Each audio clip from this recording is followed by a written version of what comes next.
Hector Cuevas Jr., who passed away from a horrific on-duty traffic accident earlier today.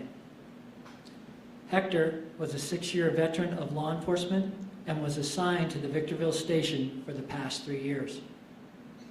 He leaves behind a wife, 2 children, his parents, and his sister and a brother. The suspect, who's depicted here today, who was driving the stolen vehicle that Hector was pursuing, was arrested and is in custody, and he's identified as Ryan Dwayne Turner Jr., a 22-year-old resident of San Bernardino.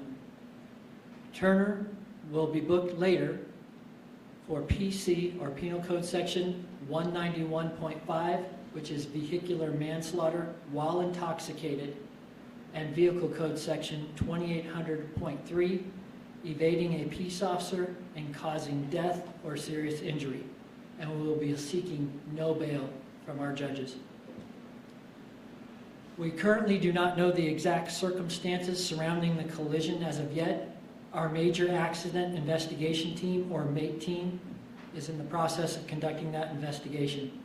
Once we know more, we will certainly give you all updates. I'd like to acknowledge that there was a driver in another vehicle that was involved in the traffic accident, numerous bystanders that have witnessed this tragic and horrific collision, and my thoughts go out to them as well.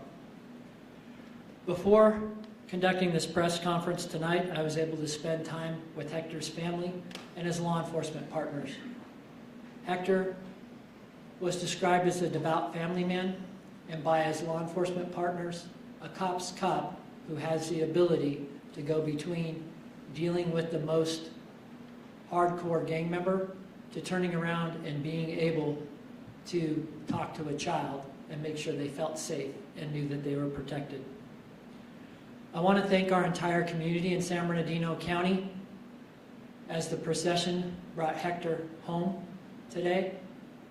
San Bernardino County rolled out the numerous citizens that stood on the side of the road saluting him as they drove by. Our firefighters and law enforcement partners from throughout the area who honored Hector in the procession that brought him here today. I really have no words to describe this tragedy. Hector is the type of law enforcement officer that we all want to be.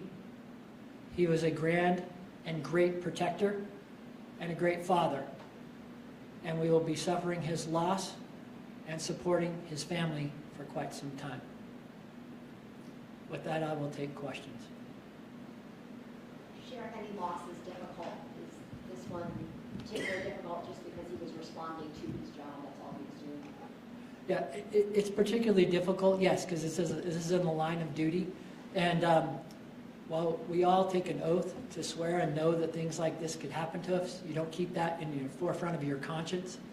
So when things like this actually happen, it just reminds us of why we're all here and what it means to the community overall when we have a tragic loss like this. And again, I want to thank the residents. The outpouring of support that we've received is really unbelievable, and that's what San Bernardino County is. They're always very appreciative of their law enforcement and very supportive, and I'm very grateful for that. If this suspect was driving under the influence, he was obviously putting the whole community at risk. Can you kind of talk about all of the things deputies have to weigh to when they're engaging in a pursuit for their own safety and the public and thinking about what this person's accused of doing? Absolutely. So when we get involved in vehicle pursuits, there are a number of things that go on. We're constantly analyzing the danger to the deputies and, of course, the danger to the public. In this case, it was a pursuit involving a stolen vehicle. So that analysis occurs during the whole pursuit for the exact reasons that you just described. If they become too dangerous, what is the person wanted for? In this case, it's my understanding that this suspect had previously been arrested for evading police as well in the city of Rialto, and also caused a law enforcement cruiser to collide into a citizen previously. I know that there's a lot of details you don't know yet in self-investigation. Do you know how many other officers were involved in the pursuit and where the deputy was kind of in relation to all the other officers involved in the pursuit where the suspect's car was? Yeah. Right now, unconfirmed, we did have one primary vehicle in the pursuit, and this deputy, we believe he was the secondary vehicle entering the pursuit. Can you talk about the manslaughter charge, about the information that, did you talk that over with the DA before booking him on that, and kind of how that relates to his conduct and the death of the deputy? Sure. Normally, when we have a death that's caused during one of these pursuits, it is normal to make sure that we file that manslaughter charge. But I have spoken to our DA in reference to this case, and the DA is very supportive. Certainly, we'll look at the evidence as it comes in, and charge the appropriate charges. I was just thinking there was that other, the collision with the other driver too, and do you know if it's possible that this deputy was like swerved out of the way, just trying not to hit her, and maybe that's why he ended up colliding with the power pole out there? There are a lot of things that occur, and I think your analysis is probably on point. We won't know. The major accident investigation team is going to look at skid marks, and they're very good at what they do.